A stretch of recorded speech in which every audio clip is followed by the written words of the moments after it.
What's up, everybody? Mr. OG Games here. Big shout out to Jason Clutchy, I Am the Law, and Thomas Molander.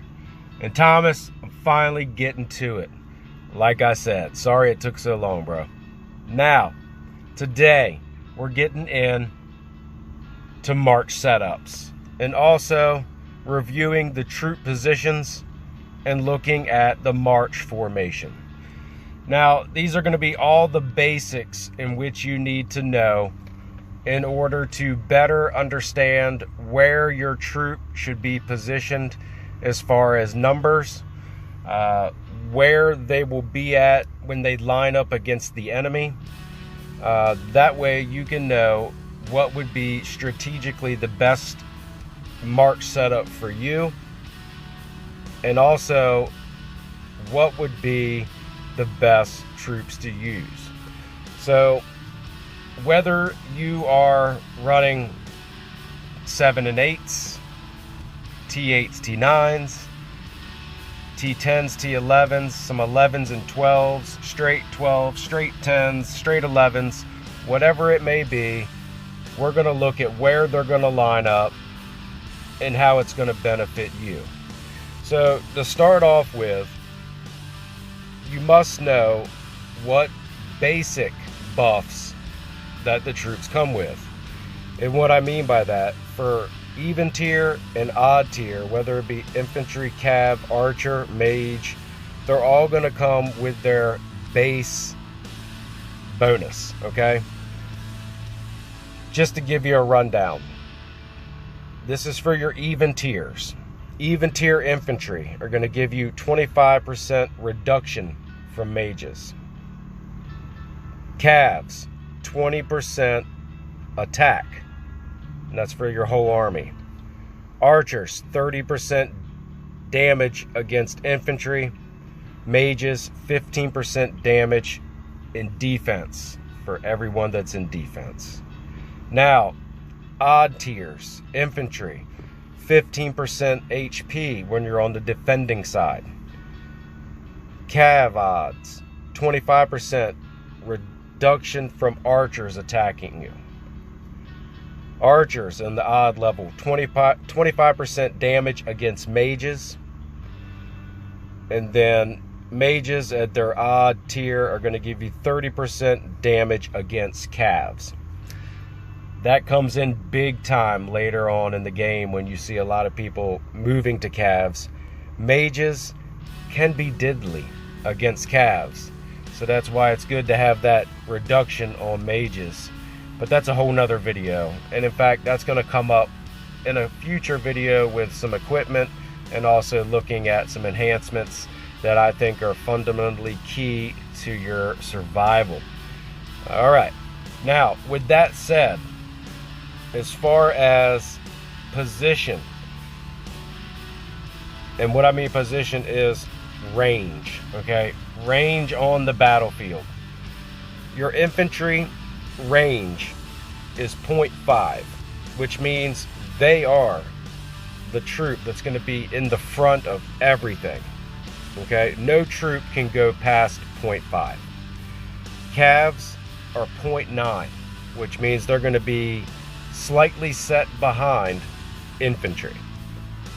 Then you have archers, which are at a range of 4, and then mage at a range of 4.5. Now, how does that set up on the battlefield? Well, that is paired a lot with movement speed. Let's take, for instance, this infantry here. This is a T10, and if you look on your right, the one on the left skill there, the purple, is your base skill. And if we press that, there is the reduces damage from mages at 25%, which I just discussed.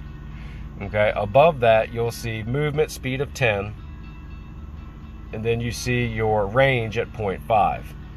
Okay, the range is basically where it sits on the battlefield in position. The movement speed is how fast it gets into that position. Okay, let's take a cav, T10, same thing. range 0.9. So we know that when it gets up into formation, it is going to be just slightly offset behind the infantry. Now when you're watching a replay, it may look like it's pretty close to being the same, but it is slightly back, which roughly states that if an infantry and cav go up together with even numbers, based upon a lot of formulations of course, when the attack from the enemy is hit, the infantry will take a majority of that hit. Okay? The key thing here is the movement speed is at 16 versus 10. The cav movement speed is going to, when they are approaching the formation, when the battle first starts, that cav is moving at a faster speed and will actually get into position just before the infantry do, even though the infantry is in the front of the field. Okay, another key thing. So when the battle starts, the enemy takes a hit, you take a hit. Attack, attack, back and forth. At that very first, your cav will take a hit first. Now, we'll look at archers, movement speed 8, mages, movement speed 7. They're never going to be big movement speed. They're going to be in the back the whole time. Now, troop position. When you look at your troops on the battlefield, they are going to be lined up in this fashion. Your front row, on the far left, will be your even tier cav. The left center will be your even tier infantry. The right center will be your odd tier infantry. In the far right in the front row will be your odd tier cav. That's if you're running at least one or more of each of those troops, that's how they will line up in formation.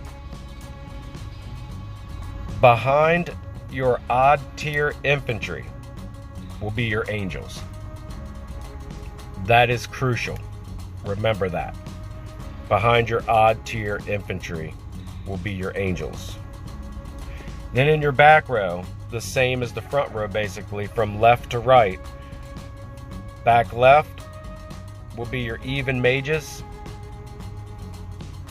Back left, will be your even mages. Center left will be your even archer. Center right will be your odd archer. And your all the way right hand side will be your odd mage. And of course your beast, no matter if it is panda, dragon, phoenix, Pegasus, whatever you have running, it will be in the furthest back position. So what does that mean? Well, that is sort of how you pick and choose your setup. Now, when you are going in a group attack, we're looking at, one or more people attacking. And depending on who's going with you, the best formation to allot for every player that is attacking with you, timed attack, is to have one of each of your top tier troops in the formation. That sets that grid formation that I just explained.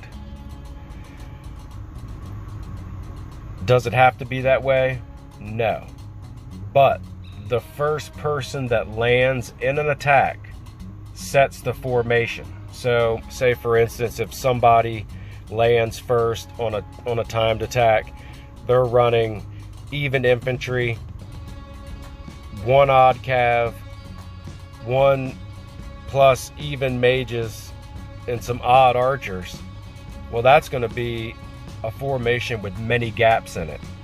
So that even mage is going to start way at the back left, while you have one in the front center left, one in the front all the way on the right, and then you have one in the center right. And as they're rushing forward, the next person that joins, say if they used an even cav odd mages, they're going to take longer to set up. So when you're doing a timed attack or a group attack, you want to have this troop setup available for every army that's coming in.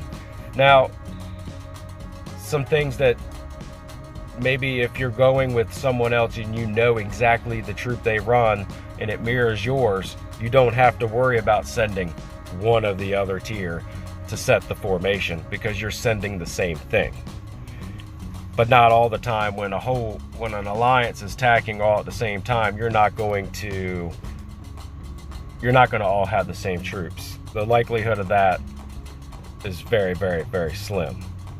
So with that being said, that will cover your troop position. That's where they're going to be at on the battlefield. Now we know kind of the buffs that they naturally get. And I'll show you here again, like we said, you know, the cav raises attack, archers, and of course each one is going to be different, even and odd. But doesn't matter if it's a 7, 9, or 11, they're all going to be the same for odd. You know, 6, 8, 10, they're all going to be the same for even tiers, okay? Now, when you're attacking solo, you do not have to run one of each of your top tier troops. That's obsolete, because you're the only one that's going to be in that attack. I run, when I'm going by myself, even cavs, then I run even archers and angels. That's it. And mine line up in a straight row. So I know 100% that when the enemy is attacking me, they're hitting only one target, and that's my calves. And it just has, I guess you can call it the spear effect. It seems to be a lot more deadly. You're not wasting troops. Your formation's not being thrown off from your top two. Your angels also are going to line up. No matter what the situation is, they're going to line up behind your odd infantry. So, say for instance, you run, say you're using T10s. That's your highest tier troop. And you throw one of even and odds in there, all your angels in your back row troop, all your angels are going to stack up behind that one odd infantry, which within one hit, that'll be gone. Then your even tier infantry will have to move over, leaving the angels exposed just that little bit of time to take some losses before your even tier can move over and everybody sort of funnel in together. So when you're going by yourself, I would, my personal opinion, straight row. Less room for error, and you're going to get set up much quicker. Now, as far as what would be the setup to use, well, when it comes to either running infantry or calves, I recommend, when you're, let's start off with a solo attack, at least 40% front row troop, whether it be infantry or cav. Okay, if you're not doing an SOS, do not include the angels unless you're really in tune and know what your enemy has. The idea is not to lose angels. So front row 40%, back row fill in all the rest, and then, like I said, SOS, throw your angels in, or non-SOS, do not include them. When you're going on a group attack, same concept, 40% front row minimum, in my opinion. Front row wins battles. The longer you can keep your back row in the battle, the longer you're going to do damage, and the quicker you'll knock out the enemy. Once the enemy breaches your front row, they will have a field day on your back row and your angels, no matter what the strength is. So front row is key. Now, in a group formation setting, 40% of your strongest front row, 1%, let's use an example, infantry. So we'll use 40%. Our example is we're an infantry archer player. We're using T10s, which T10 infantry and T10 archer are pretty good. T10 infantry is going to have that 25% reduced damage from mages, while the archers have 30% more damage against infantry. The two together are paired very well. So you're a T10 infantry archer player. You're going to send 40% of your T10 infantry. Then, to help out with the formation, you're going to send 1 odd tier infantry. Then you're going to send 1 even tier cav, 1 odd tier cav. You're going to send 1 even tier and 1 odd tier mage. You're going to fill all the rest of the troops with your archers, your T10 archers, minus 1 odd tier archer. That will set up your formation to allow your buddies to come in, and no matter the troop composition they use, will be able to fit in just fine as long as they land with your attack. Now, looking at what I run. This would be my angel attack. 140,000 calves, which is roughly about, give or take, 48%. All my angels, and then fill the rest with archer. That's it. It's that simple. That's on a solo attack, mainly for all events which are non-troop loss events. If I were to be playing in a troop loss event, the no angel, as you can see, pretty much 2 there, and I would just throw in the mage. Not really, but that's if I were to get somebody with me. You can see what I've got. Let's change this up. Take 1 from there, 1 from there. This is if I'm, say for instance, void or something to that effect, when I'm going up against in a group attack. I'm going to run 1 even tier infantry, and if you look down, 1 odd tier infantry. 130,000 T12 calves, 1 T11 cav, 1 T12 mage, 1 T11 mage, and the rest my T12 archer with 1 T11 archer. That's it. That's how your formation should be set up when you're doing a group attack. 40% is key. Anything less, I would say, would be good for newer realms as you're building up. I mean, if you have 100,000 troop march, 40% of that's 40,000, leaving you with not that much back row. So in the early stages of the game, you'll need to feel it out as the growth progresses in the realm.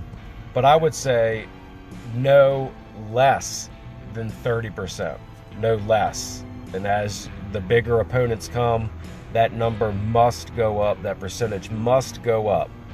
Because if you can't protect the army with the front row, you will lose every time, regardless of how much tech and power you have.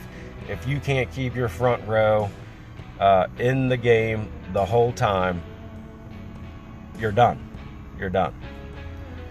So that's pretty much it on March setups. We went over the troop position, where they're at on the battlefield. And let me look real quick, because I did a couple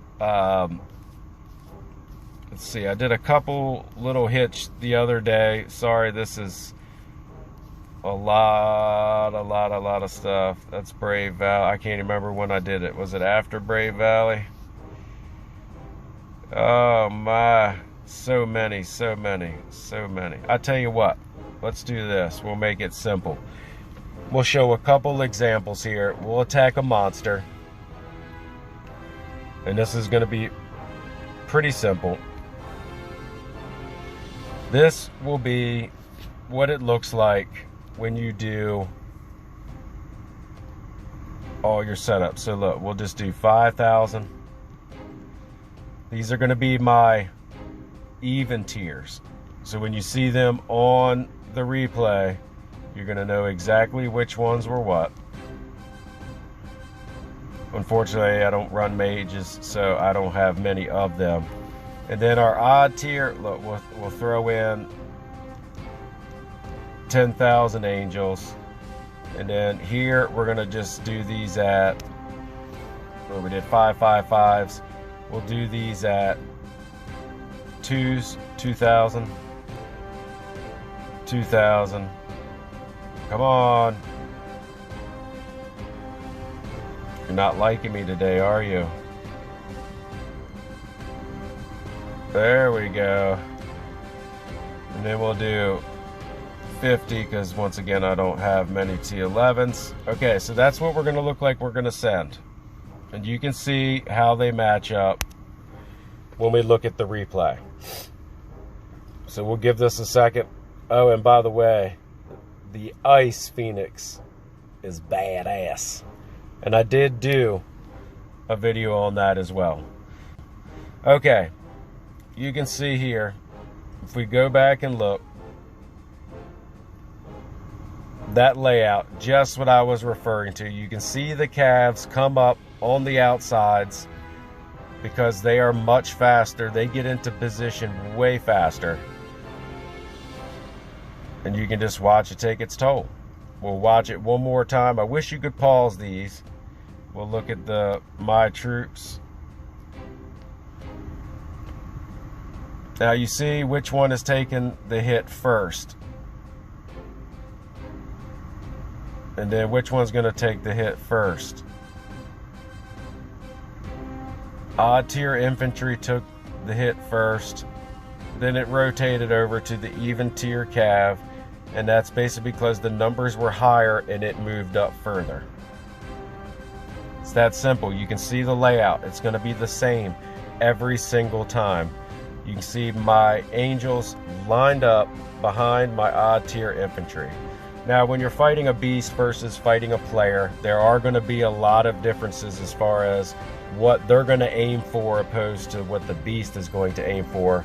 But this was more so you can see the composition of that troop position. But I hope this answered a lot of questions that you guys have had as far as March setup, kind of what I use, what I do, and hopefully it will help you out. If you have any more specific questions, please let me know.